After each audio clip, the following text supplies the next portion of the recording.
오늘 국민의힘 의원들이 문제 제기한 부분 중에 하나인데요.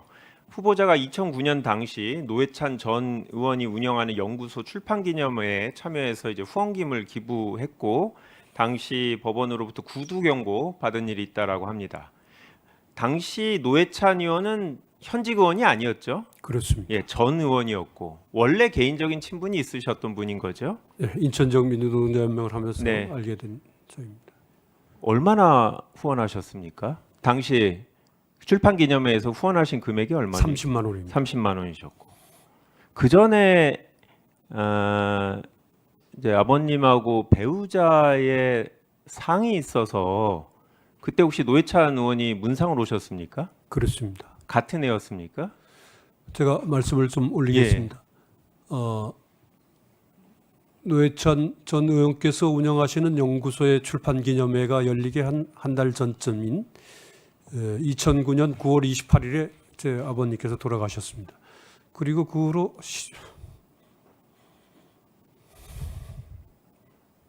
10월 달에 배우자가 10일 후에 예. 제 처가 세상을 떠났습니다.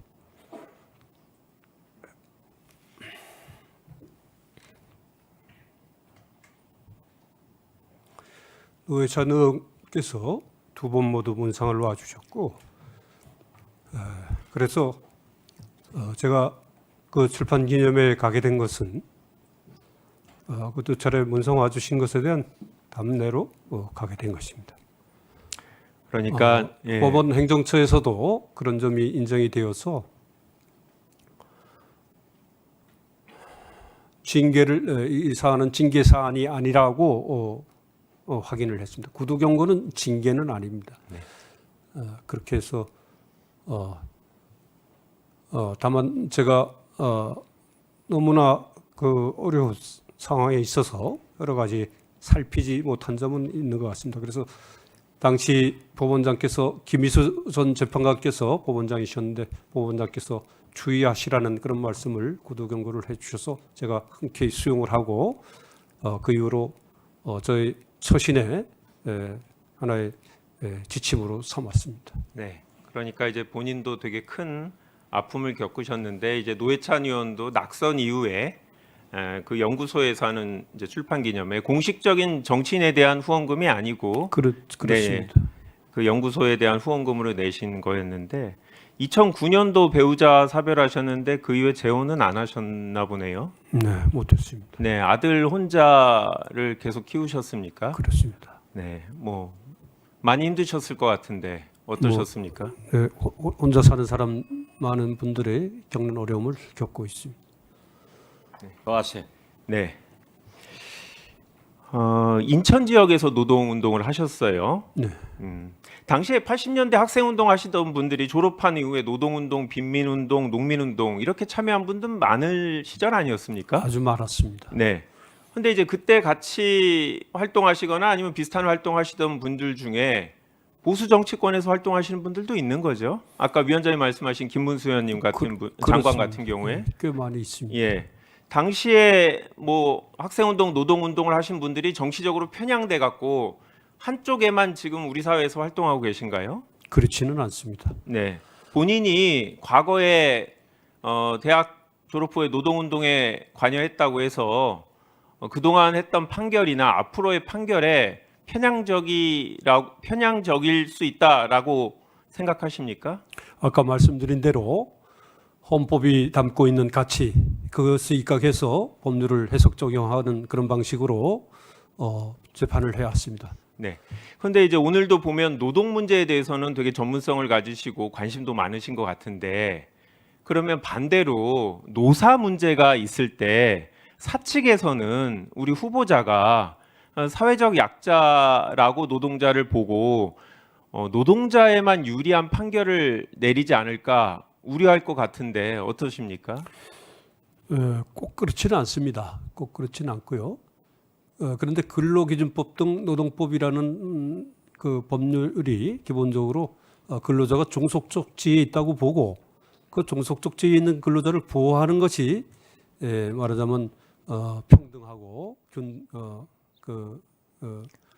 그런 관계를 만드는 것이다. 그런 관점에 서 있기 때문에 아무래도 근로자 보호의 관점에서 문제를 바라볼 수밖에 없는데 실질적 결론으로는 가령 예를 들어서 뭐 해고 무효 확인 사건이라든가 이런 것들에서 항상 승소 판결만 제가 해온 것이 아니고 경우에 따라서는 근로자가 패소하는 원고 청구를 기각하는 그런 판결도 꽤 있었던 걸로 알고 있습니다. 한 가지만 질문하겠습니다. 재산 목록을 봤더니 삼성전자 주식을 딱 한 주만 갖고 계시더라고요.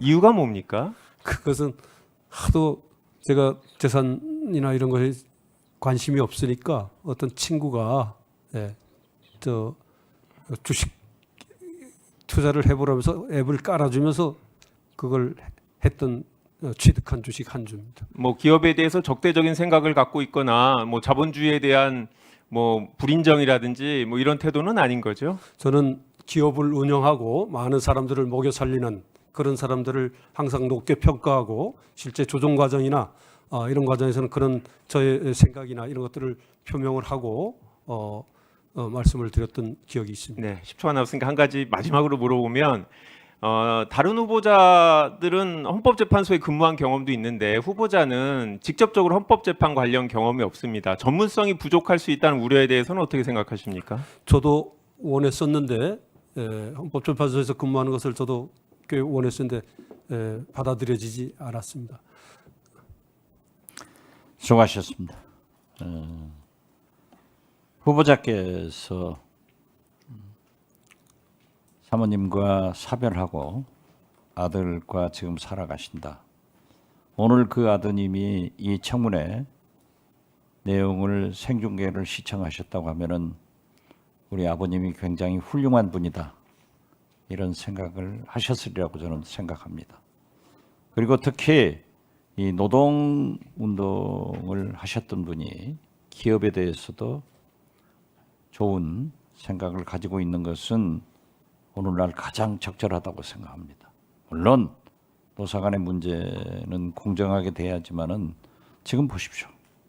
우리 경제가 서민 경제가 얼마나 어렵습니까? 연말 크리스마스 특수가 다 사라졌습니다.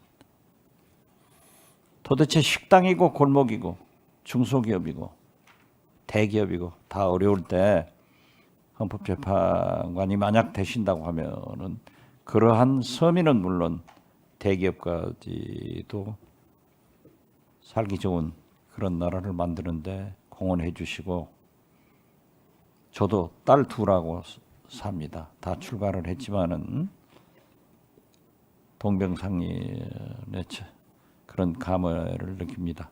그러니까 아드님하고 굳세게 사셔야 됩니다. 자, 그러면 지금부터 잠시만 주목해 주시기 바랍니다. 제가 구독자분들을 위해서 선물 하나를 준비했는데요. 제가 항상 여러분들께 드리는 말씀이 있습니다. 뉴스만 평소에 잘 챙겨보셔도 돈이 되고 돈을 벌 수 있다라고 말씀을 드렸는데요. 여러분들은 여기 보시는 삼성전자 뉴스를 보고 어떤 생각이 드세요? 아니면 정치인들의 뉴스, 날씨 뉴스를 보고는 어떤 생각이 드시나요? 그냥 뉴스만 보고 끝내는지 아니면 이 뉴스를 어떻게 이용할 수 있는지 이 부분을 고민하고 계시는지를 되물어보고 싶습니다. 그 이유가 뭐냐 하면 제가 지난번에 여러분들께 뭐라고 말씀을 드렸었죠?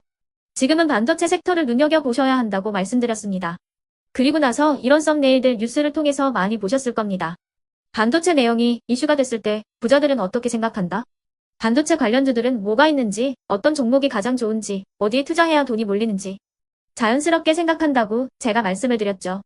그 이유가 뭐냐 하면 부자들이 봤을 때는 이슈가 곧 돈으로 이어지고 그 이슈가 나에게 돈을 벌어준다는 경험적 확신이 있기 때문에 부자들은 항상 이런 사회적 이슈를 관심있게 챙겨본다고 제가 말씀을 드렸습니다. 이번에도 마찬가지인데요. 제가 지난번에 시청자분들과 함께하는 주식으로 수익 내기 이벤트를 진행했었죠. 당연히 100% 무료로 진행을 했었고요. 여기 보시면 아시겠지만 제가 지난번에도 구독이라고 보내주신 모든 시청자분들께 반도체 관련주 중에 가장 크게 급등할 딱 한 종목, 많은 종목도 아니라 한미반도체 한 종목을 여러분들께 추천드렸어요. 그러면서 여기 나와 있는 대로 정확히 얼마에 매수해야 하는지, 그리고 수익률이 어느 정도 나왔을 때 팔아야 하는지를 이런 부분들까지 여러분들에게 정확히 알려드렸었는데 지금 실제로 어떻게 되었다? 오른쪽을 보시면 아시겠지만 제가 지난번 문자 발송으로 이 한미반도체를 소개해드리고 나서 실제로 이렇게 5배 이상 어마무시한 상승이 나왔습니다. 100만 원만 투자를 했어도 무려 500만 원이 넘는 수익금이 생긴 거죠. 그래서 당시에도 굉장히 많은 분들이 제가 드린 이 한미 반도체로 수익을 내실 수가 있으셨을 텐데요. 다시 한번 축하드린다고 말씀을 드리겠고, 이번에도 마찬가지입니다. 앞으로도 2024년, 2025년 계속해서 기대해볼 섹터는 AI입니다. 그 중에서도 AI 반도체는 그 누구도 부정할 수 없는 미래 성장 산업입니다. 그러면 우리가 어떻게 생각해 볼 수 있을까요? AI 반도체 종목 중에 앞으로 크게 대장 역할을 하면서 10배 이상 급등할 수 있는 템베고 종목을 지금부터 열심히 추적해야 한다는 겁니다. 큰 돈을 투자하지 않더라도 월급의 일부분 아주 소액이라도 이 종목을 모아가야 수백 %의 수익률을 손에 쥘 수 있는 것이죠. 지금 여러분이 보고 계시는 이 유튜브 또한 AI 반도체와 아주 밀접한 연관이 있고 반도체야말로 대한민국의 핵심 산업으로 앞으로 더더욱 시장은 성장할 수밖에 없습니다. 그렇기 때문에 제가 이번에도 뭘 보내드리고 있냐면 지난번과 똑같이 구독이라는 문자를 보내주시면 제가 AI 반도체 관련주 중에 앞으로 대장주 역할을 하면서 주가가 가장 크게 급등할 한 종목을 여러분들께 문자 발송으로 종목명과 사고 파는 시점을 모두 알려드릴 건데요. 그 문자를 받고 여러분들이 주식으로 돈 버는 연습을 한번 해보셨으면 좋겠고요. 혹시라도 나는 주식을 하지 않는다 하시는 분들은 주변에 주식하시는 지인분들에게 말씀을 해주셔도 되고요. 아니면 연세가 있으셔서 투자가 어렵다 하시는 분들은 이 종목을 자녀분들에게 한번 사봐라. 이걸로 한번 수익을 내봐라. 이렇게 조언을 해주실 수도 있는 거겠죠. 그래서 지금 이 영상을 보시는 시청자분들 중에 나도 이번 종목이 좀 궁금하다 하시는 분들은요. 누구나 상관없이 그리고 어느 시간대나 상관없이 부담 없이 010-2514-5930번으로 구독이라는 문자 보내주시면 제가 이번에도 똑같이 무료 추천 급등주 문자를 보내드리겠습니다. 이해되시겠죠? 제 번호 010-2514-5930번으로 구독이라는 문자 보내주시면 여러분들이 직접 이슈를 통해서 돈 버는 연습을 해보실 수가 있는 거고 제가 돈을 받는 것도 아니고 투자를 대신해 드리는 것도 아니기 때문에 부담 없이 신청해 주시면 되는 겁니다. 그리고 수익이 나면 저는 다른 것은 하나도 바라지 않습니다. 제 채널에 구독, 좋아요 한 번씩만 눌러주시라 이렇게 다시 한번 말씀을 드리겠습니다.